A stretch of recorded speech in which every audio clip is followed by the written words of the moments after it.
Muy buenos días, bienvenidos a esta transmisión de Mercadotecnia Educativa. Mi nombre es Aaron Roset y estoy muy feliz de poder presentarles el día de hoy a un gran invitado para cerrar este 2023. Hoy nos acompaña Andy Stallman, conocido como Mr. Branding y reconocido como uno de los principales expertos en branding a nivel internacional. Con más de 25 años de experiencia desarrollando proyectos en 5 continentes, Andy ha impactado profundamente en el mundo de las marcas. Además de ser un emprendedor exitoso, ha sido aclamado en el ámbito académico por su innovación y visión futurista. Es considerado por LinkedIn como una de las Top Boys del 2023 y recientemente fue nombrado número 1 en el Top 200 de los creadores hispanoamericanos por la importante firma francesa Fabicon. Autor de bestsellers como Brand of On y Human of On, Andy es un referente obligado en temas de marca personal y corporativa. Hoy hablaremos con él acerca del potencial de la marca personal para directivos y colegios. Bienvenido, Andy Stallman. Hola Aarón, hola a todas las personas que nos acompañan en estos días tan especiales de este año. Gracias por estar aquí, Andy, y queremos hablar contigo acerca de las marcas, los colegios. Y la primera pregunta es, eh, bueno, en tus libros exploras el impacto del branding en la sociedad moderna y respecto a esto, ¿de qué manera consideras que la marca personal de un directivo puede influir en la percepción y rendimiento de una institución escolar? Bueno, Aarón, nuevamente agradecido por la invitación a compartir este espacio contigo y con todas las personas que nos acompañan ahora. A mí me resulta difícil poder dar una respuesta a esa pregunta que es difícil, porque es lo mismo un colegio en Finlandia que en México. Es lo mismo un colegio en el interior de Argentina que en la capital federal. ¿Es lo mismo un colegio privado que público? ¿Es lo mismo un colegio público local que internacional local? ¿Es lo mismo un colegio que tiene que seguir a rajatabla un rígido programa educativo de un ministerio versus uno que apuesta más por identificar los skills de cada uno de sus alumnos y potenciarlos para prepararlos mejor para el futuro? La respuesta es que no hay una sola respuesta para todo ello, porque cada caso en particular, igual que cada marca en particular, requiere de una comprensión profunda de a dónde está, de para quién existe, de por qué hace lo que hace, de cómo hace lo que hace, para quién lo hace. Pero voy a intentar responder de la manera más transversal posible a todas estas múltiples realidades de instituciones educativas que hay en tantos lugares del mundo. Eh, es cierto que al final, tanto el director o directora de un establecimiento, así como sus maestros o sus profesores, son los que cambian la forma en que un niño puede prepararse para su futuro, ya sea no solo profesional, sino también social y emocional. Nosotros, que ya hace muchos años hemos ido al colegio, tanto primario como secundario, es imposible olvidar aquellos maestros que tocaron nuestra vida positivamente de una manera más académica, si se quiere, o de una forma más emocional, si se quiere también. Con lo cual, creo que cada maestro, cada profesor, cada directivo, cada persona de secretaría o de administración o de comedor, juegan un papel importante en la construcción de la marca de ese establecimiento. En la medida que haya claridad en el propósito de cada colegio, en los valores que cada colegio representa, en la manera que viven su propósito y sus valores y de qué manera la cultura organizacional impregna el cómo se hacen las cosas, eso determina bastante la diferencia entre unos y otros. Bien, Andy, con respecto a esto que hablas de los valores, ¿qué consejos darías a directivos para mantener una marca personal fuerte en un entorno que cada vez está más digitalizado y ahora con el tema de las inteligencias artificiales? A mí no me gusta dar consejos, pero puedo dar recomendaciones, ¿no? Porque al final, para dar un consejo a alguien, tenés que conocerlo con tal nivel de profundidad que es muy difícil incluso en ese caso poder dar un buen consejo. Yo creo que los valores, y se está hablando mucho de valores, no precisamente porque abunden, sino porque escasean. Hoy tenemos una crisis de valores profunda, pero no solamente en el ámbito educativo, sino en la sociedad en general. Hay una crisis de valores tremenda. No me gustaría buscar el camino fácil de echarle la culpa a la inteligencia artificial de nuestra crisis de valores, porque la inteligencia artificial, como recién comentábamos hace un ratito, está en pañales. Todavía no ha tenido ni la capacidad, ni le hemos dado el espacio para que ocupe ese lugar tan preponderante. Pero para mí, y esto lo he comentado en muchas ocasiones, lo que prima en aquellas personas que admiro y que respeto profesionalmente es la coherencia. Aquellos valores que más que hablarlos, se viven, se ejecutan, se practican y son los que terminan generando ese nivel de respeto o de admiración o los que verdaderamente construyen una buena reputación. Que vos digas hoy, yo soy una persona de valores, no tiene tanta fuerza como ser una persona de valores. Y hoy, más que decir lo que uno es, uno tiene que ser lo que uno cree y tiene que defender aquello por lo cual pelea.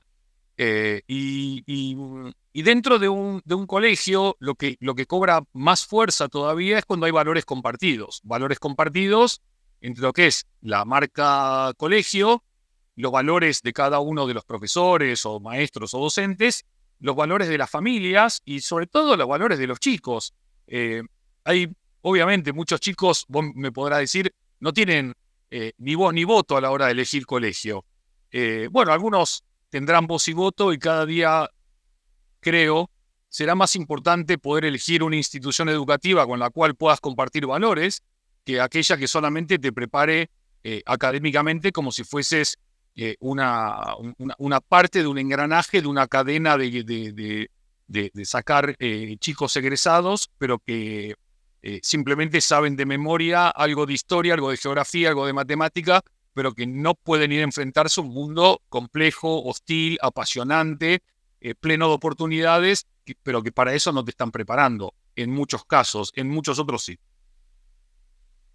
Andy, esto que comentas de la coherencia y del proyectar los valores, un directivo que a lo mejor tiene dudas, ¿realmente estoy aplicando los valores en el día a día? ¿Qué indicadores crees tú que podrían ayudarle a saber qué tan efectivos están siendo estos valores en la práctica diaria? Porque, digamos, el directivo suele estar inmerso en temas administrativos, financieros, y a veces pues no está tan involucrado en lo que pasa dentro del aula. ¿Cómo podría medir o tener este termómetro? Eso es una pregunta muy inteligente porque el vivir los valores no se da solamente en el ámbito del aula. El vivir los valores se da en el recreo. El vivir los valores se da en la secretaría o en la dirección o en la reunión de padres o en la contabilidad o en cómo tratás a tus proveedores. Los valores impregnan todas las acciones, toda la cadena de valor de una organización como un colegio. Si vos tenés, voy a poner un ejemplo para poder graficar, ¿no? Si vos tenés dentro de tus valores respeto, por ejemplo, ¿no? Y cuando haces un contrato con un proveedor, decís que el pago de la factura es a 60 días. Y pasaron 90 días y no pagaste tu factura. ¿Estás siendo coherente con tus valores dentro de los cuales está el respeto? No. Entonces, no estás viviendo tus valores. Entonces, a mí no me sirve de nada que pongas un billboard en la Ciudad de México o en Monterrey que diga que eres genial en valores si no los estás viviendo. No. Uno puede engañar un poco de gente, pero no puedes engañar mucho a mucha gente. Y los valores no tienen que ver, como algunas personas pueden malinterpretar quizás, con ámbitos religiosos o ideológicos. Tiene que ver sobre todo con la forma en que encaramos la vida. Y los valores se dan desde cómo recibís a un chico a la mañana, pero también cómo el chico recibe a la maestra o al profesor a la mañana. No es solamente unidireccional. Valores es si dejo el aula mejor que cómo la recibí cuando entré a la mañana, o si cuando termina el recreo, el patio quedó hecho un desastre, o si quedó mejor que como lo recibí. Los valores, es importante decirlo, no pueden recaer solamente en el esfuerzo de la institución educativa. Durante muchos años se ha visto quizás de una manera equivocada que educar en valores en las familias solamente correspondía a un perfil de familias, cuando realmente el aprendizaje para toda la vida se complementa en la institución educativa, pero se basamenta y se fundamenta en el hogar. Las familias tienen un rol importantísimo, por eso me parece esencial que cuando eliges un lugar, una institución, un colegio, una escuela, a la cual enviar a tus hijos, que es lo más preciado que tienes en tu vida, sea un lugar en que los cuiden y los traten como lo más preciado que son para ti y que también deberían ser para ellos. Totalmente de acuerdo. Y también creo que ahorita con las redes sociales, ya cualquier crisis o... Me llamó la atención lo que comentas porque es verdad. A veces en estas pequeñas acciones que no, no medimos del alcance que tienen, demostramos esta incongruencia, ¿no? Como lo que dijiste de los proveedores, es algo que dices, bueno, ¿por qué podrían estar los valores ahí? Pues sí están en estas pequeñas acciones. ¿Cómo ves el tema de redes y de que una equivocación podría escalar a una crisis institucional grande? El tema de las redes sociales, de las aplicaciones y de los teléfonos inteligentes es un gran dilema todavía en el seno de las familias, de las empresas, y por supuesto no podía ser ajeno a esto el mundo de la educación. Hoy estamos viendo, por ejemplo, que en Francia quieren prohibir el uso de los teléfonos en los colegios, en Inglaterra quieren prohibir el uso del teléfono en los colegios. Hay países que están literalmente prohibiendo el uso de TikTok en el país, no en los colegios. Hay una realidad que estamos leyendo de manera atónita, que es que muchos de los grandes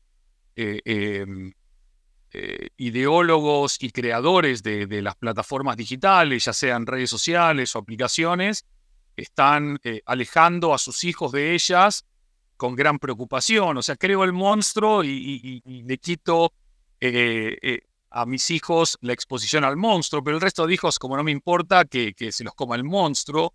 Estamos viendo, como ya llevamos varios años, ¿no? Con algunas redes, ya tenemos estudios neurocientíficos, sociológicos, psicológicos, psiquiátricos del impacto de muchas redes en jóvenes. Y por ejemplo, estamos viendo que TikTok es prácticamente, iba a decir peor que una droga, pero al nivel de una droga, el efecto que está haciendo en las mentes de muchos jóvenes. Hoy por hoy es cierto que dentro de la juventud todavía, pues siempre lo ha habido y siempre lo habrá, hay niños que son malos. Quizás son malos porque vienen de un ámbito familiar en el que hay una violencia o una falta de autoestima o una falta de consideración o una ausencia obligada para poder dedicarle tiempo a los hijos, y esos hijos que vienen con esa falta de amor o de confianza o de autoestima, a veces son los que generan el bullying, ¿no? La agresión, no solamente física, en sus compañeros. Y los teléfonos y las redes sociales a veces son una herramienta muy potente para el mal. Pero también lo puede ser para el bien. Yo he visto a mis hijos estudiar conectados a través de Discord, por ejemplo, o compartiendo en alguna de estas plataformas de Google para estudio, un documento en vivo, preparando una presentación para el día siguiente. Y también a veces teniendo grupos en WhatsApp para quedar para estudiar o quedar para ir a jugar al fútbol. O sea, no todo es bueno ni no todo es malo.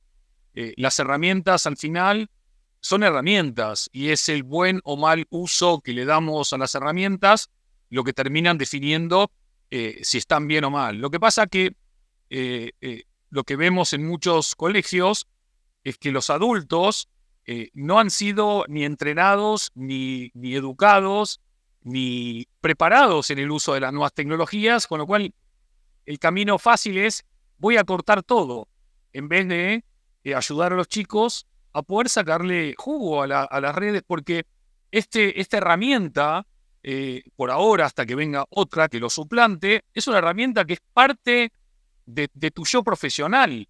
Entonces, en vez de prohibirla, enseñemos a gestionarla, enseñemos a utilizarla y enseñemos a que esté a nuestro servicio y no nosotros al servicio de ella. Totalmente, totalmente. La clave está en la gestión de las herramientas y creo también en la predisposición psicológica o emocional que tengas hacia ellas. Me llamó la atención hoy una publicación, no voy a mencionar quién, ¿verdad? Pero era un evento que el título ya decía, ¿por qué las redes sociales afectan a tus hijos? Algo así. Y bueno, ya de entrada el título ya se ponía en una postura, ¿no? Y creo que lo que mencionas es importante. Abrirnos a que puede ser una herramienta también con posibilidades benéficas o para el mal, como dices. Al final no es la herramienta en sí, sino el uso que cada quien le da, ¿no? Pero, Aaron, mira, hay un libro de Eric Schmidt y creo que se llamaba Jared Cohen, ya debe tener sus 7, 8 años. Eric Schmidt, para que todo el mundo sepa, fue el CEO y el presidente de lo que era Google, después Alphabet, ¿no? Es un tipo que algo de digital sabe, y él decía que en el futuro la identidad digital va a ser uno de los bienes más preciados. De hecho, y él hablaba de que no solamente hay que registrarla y protegerla, sino también hay que asegurarla. Va a haber seguros para que no te sustituyan o no te roben o no te ocupen tu identidad digital, ¿no?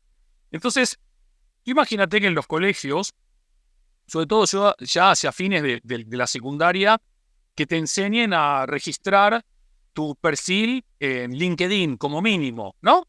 Por lo menos para tenerlo registrado. No digo que te enseñen a usarlo, quizás es muy prematuro, quizás no.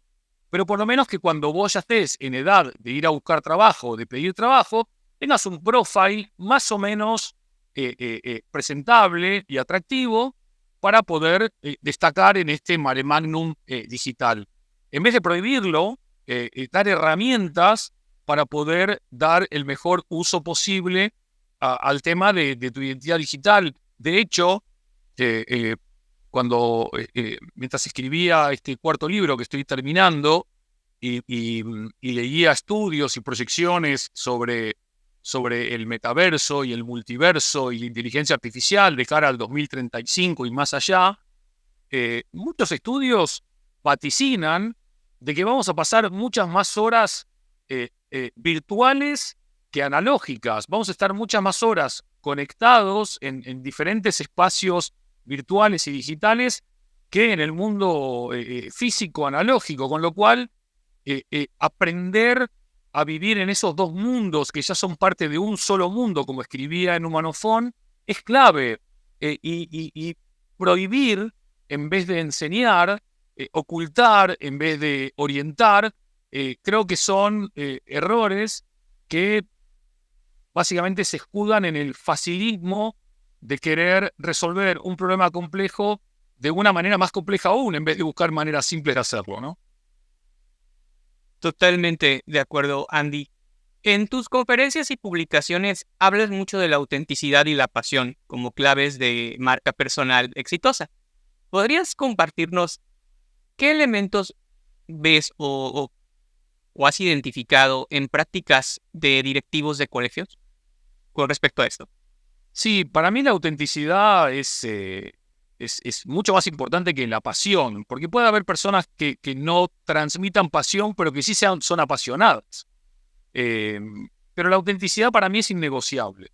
Vos no podés ir por la vida lleno de hipocresía o de máscaras o tratando de agradar a todo el mundo y en realidad no estás agradando a nadie.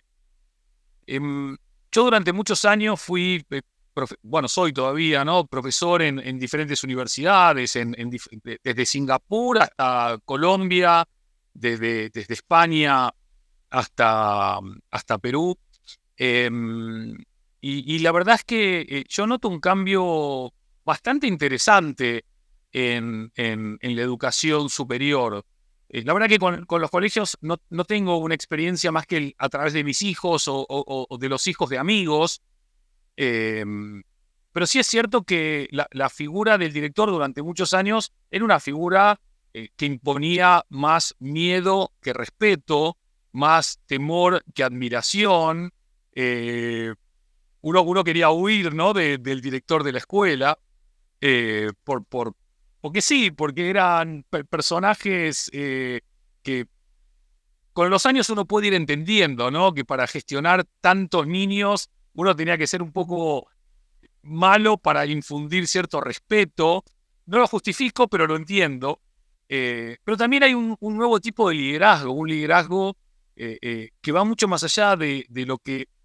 El otro día estudiaba con mi hijo, el más pequeño, ¿no? El que está en cuarto de la escuela superior obligatoria, cuarto año, y estábamos estudiando economía juntos y hablábamos del Homo economicus, ¿no? Y el Homo economicus al final es un ser que vive con un pensamiento absolutamente cuadriculado, de gano-pierdo, muy, muy racionalista, y que se pierde toda la profundidad holística del ser humano, la empatía, la generosidad, la solidaridad. A veces uno da no para ganar o para perder, da porque está en tu esencia dar. Entonces, esta nueva dimensión de un homo que ya no es economicus, sino que es un homo que no hay que buscarle el apellido todavía, pero que entiende que la empatía, la cercanía emocional, el ponerse en los zapatos del otro, la gratitud y tantos otros atributos muy humanos, el amor, que pueden no tener un fin económico o un fin mercantilista, pero que tienen un fin humanista, tienen que ocupar un rol cada vez más importante. Y yo creo que ahí es donde los directores o directivos de las organizaciones tienen un amplio recorrido. Hay muchos padres que andan desorientados también en cómo educar a sus hijos y puede haber un apoyo, o puede también pasar justamente al revés, que haya padres que tengan una gran claridad y que pueden contribuir al colegio. No siempre en el colegio interesa que haya duda, que haya pensamiento crítico, que haya debate, que se pueda identificar las capacidades individuales de cada uno, porque eso requiere más esfuerzo, eso requiere más energía. Pero si vos a un chico que le gusta la música lo obligás a estar haciendo física, aunque puedan tener un montón de puntos de contacto, no va a estar motivado e ilusionado. Sin embargo, si vos le enseñás física como si estuvieses explicando música y cómo todo tiene sentido y cómo todo es una reverberación y todo es esa magia de crear algo que no existe, de transformarlo en otra cosa, bueno, todo empieza a tener un ámbito de entusiasmo y dejamos de aprender de memoria para encender, para comprender, para transformarnos en algo mucho más atractivo que solamente ir a calentar la silla de un colegio para tener una nota para pasar al grado siguiente. Andy, hablando sobre el futuro, vamos a hacer un poco de futurología. ¿Qué tendencias ves en cuanto a branding personal y que pudiesen servir estas tendencias a directivos de colegios, y sobre el tema de IA o algún otro que tú quieras mencionar sobre estos cambios recientes? Mira, cuando escribí el libro Humanofón, que fue en el 2015, hay un apartado completo sobre educación, ¿no? Hay un capítulo entero largo sobre educación. Y básicamente lo que decía es que si los profesores siguen enseñando todo de memoria y repitiendo como loros lo que dice el libro, van a ser fácilmente reemplazables por un robot o por una máquina que por lo menos pueda ser más divertido o que por lo menos pueda hacer el challenge a cada chico o que a través de la propia construcción algorítmica del profile de cada uno de los alumnos pueda a cada uno ir dándole lo que necesita en microsegundos, con lo cual ni siquiera hay una pérdida de tiempo, ¿no? Con lo cual es probable que en ese futuro sí veamos en varios ámbitos a la tecnología reemplazar a algunos o varios profesores. Eso sí, Hay maestros que son irreemplazables. Hay maestros que saben conectar con los chicos, que saben empatizar, que saben identificar a dónde está la pasión de cada uno y tirarle gasolina a ese fuego interno para que eso crezca y se desarrolle. Esos son irreemplazables por las inteligencias artificiales o por lo que fuese. Yo creo que en el futuro de la educación hay muchos experimentos que se han venido llevando a cabo últimamente. Últimamente te hablo de los últimos 10, 15 años, de poder tener clases de no más de 10 alumnos para poder tener un nivel de personalización altísimo. Claro, vos me vas a decir, en Nigeria eso es impensado, eso se está haciendo en Corea o en Nueva York. Sí, es impensado y hay lugares como Afganistán en que las chicas no pueden ni ir al colegio, con lo cual es más impensado todavía. No pueden ir porque los talibanes prohíben que vayan, no porque las chicas no quieran ir, ¿no? De nuevo, el futuro de la educación en realidad no es un futuro, son muchos futuros que van a depender mucho al mismo tiempo de diferentes realidades. Nosotros, por ejemplo, estamos ahora en algunos países donde los gobiernos están completamente ideologizados, pero no ideologizados desde una perspectiva de creación de valor y de contribución al bienestar general, no, ideologizados, radicalizados, llenos de ismos, con bastante extremismo, y que utilizan la educación como herramienta de control o de poder o de arruinarle el futuro al país, ¿no? Que hay muchos países muy cercanos que podemos mencionar o no, que está pasando eso. Y luego también ha habido algunos experimentos que no han salido bien, como por ejemplo en Finlandia, después de la última evaluación PISA, se dieron cuenta que enseñar matemática y literatura al mismo tiempo, en el mismo lugar y mezclándolos, generó malos resultados.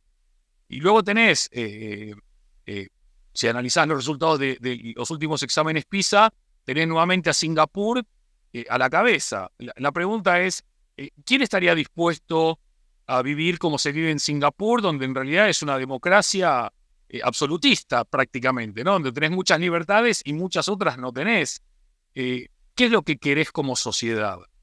No, es muy difícil encontrar un debate profundo, serio, genuino y honesto de interés general, porque la izquierda quiere un tipo de educación y la derecha quiere otro tipo de educación. Y hasta que no nos pongamos de acuerdo en que más allá de las ideologías hay que formar a los chicos para un futuro realmente complejo al que nos dirigimos y que todavía no existe, es muy difícil.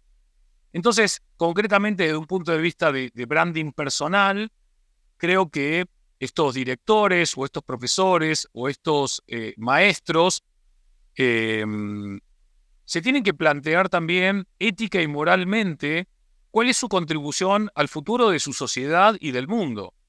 Si, como me han dicho a mí una vez, una directora de un colegio, es que si tenemos que cumplir con el programa del ministerio, no nos dan los días del año, con lo cual lo que ellos hacen es prácticamente sacar chorizos de una máquina, no educar chicos para el futuro, ¿me entendés? Y yo le entiendo a la directora, no entiendo por qué el ministerio tiene que hacer esto, pero también me pregunto por qué la voz de muchos docentes tan buenos que existen y de tantos directores tan buenos que existen y de tantos profesionales de la educación que existen no pueden tener una presencia más relevante, porque sí está habiendo ejemplos de colegios y de directivos y de expertos en educación que están manifestando su preocupación, pero también soluciones y alternativas, porque diagnosticar solamente el problema no sirve en parte. ¿Qué hacemos con lo que sabemos que somos y que tenemos para cambiar lo que somos y lo que queremos ser? Sí, totalmente. El diagnóstico solo es un punto de inicio para la acción. Andy, creo que ha sido una gran plática, muy provechosa. Puedo resumir que la importancia frente a estos desafíos actuales es trabajar fuertemente la parte digital, protegerla, la parte humana, esta capacidad de empatizar y de sensibilizarnos que no tienen las IAs y que no van a poder suplirnos si trabajamos fuerte este punto. ¿Algo más con lo que te gustaría concluir? Sí, lo que hablamos un poco antes de comenzar este live, que es, eh, según varias fuentes, el nacimiento de lo que hoy entendemos que es la IA es de 1943. 1943. O sea, estamos hablando, sacamos el cálculo, que sos mejor que yo, más de 80 años de una evolución y un proceso de evolución constante de la inteligencia artificial. La inteligencia artificial llega al gran público en noviembre del 2022, cuando se lanza ChatGPT, y claramente cambia nuestra comprensión de la IA porque empezamos a interactuar de manera directa, activa y consciente con estas inteligencias artificiales generativas. Pero lo cierto es que hay una gran mayoría del mundo que no solamente no tiene acceso a la IA, sino que no tiene acceso a Internet todavía. Más del 30% de la población mundial, hablamos de miles de millones de personas. Mientras que nosotros que tenemos acceso a la IA, no la terminamos de explotar. Hoy por hoy, yo ponía el otro día una analogía en Twitter que es, hoy, una persona como vos y como yo, que somos tipos que leemos, que aprendemos, que estudiamos, que estamos un poco al día, quizás estamos sacando el jugo de una IA como el jugo que un chico de 1 año le puede sacar a una MacBook Pro, que prácticamente es ver videos de Caillou o de Peppa Pig, ¿no? Y poco más. Entonces, queda un mundo por descubrir y por explorar con la IA, que puede ser fascinante o amenazante, nuevamente, según cómo lo terminemos utilizando. Pero hoy por hoy, preguntale a los colegios si les preocupa más TikTok o ChatGPT. ChatGPT hoy por hoy, ¿por qué tenemos que decir que es un problema? Existe, está, es.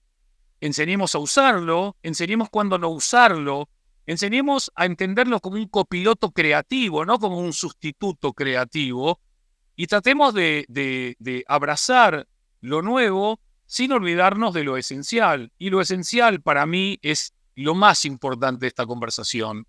Y lo esencial de esta conversación es, dentro de lo humano hay algunos aspectos que para el ser humano son y seguirán siendo trascendentes, que tienen que ver con la confianza, que tienen que ver con la autoestima, que tienen que ver con el amor, que tienen que ver con el pensamiento crítico, que tienen que ver con la capacidad de socialización, que tienen que ver con la capacidad de ser agradecidos, de ser solidarios, de ser genuinos, de evitar el bullying y de poder darnos cuenta de que esta etapa maravillosa de la vida, que es la infancia o la adolescencia, no debería ser un espacio de adolecer, sino de crecer, de mejorar y de establecer un gran trampolín, una gran plataforma de futuro para nuestros jóvenes, que en definitiva son el futuro de la humanidad, nada más y nada menos. Pues Andy, muchísimas gracias por tu tiempo, por esta entrevista. Han habido muchos comentarios, te han saludado de Colombia, de Bolivia, de Argentina. Saludos desde España, saludos Bolivia, Argentina, a toda la gente que estuvo al pendiente de esta transmisión. Muchas gracias a todos. Felices fiestas, feliz año.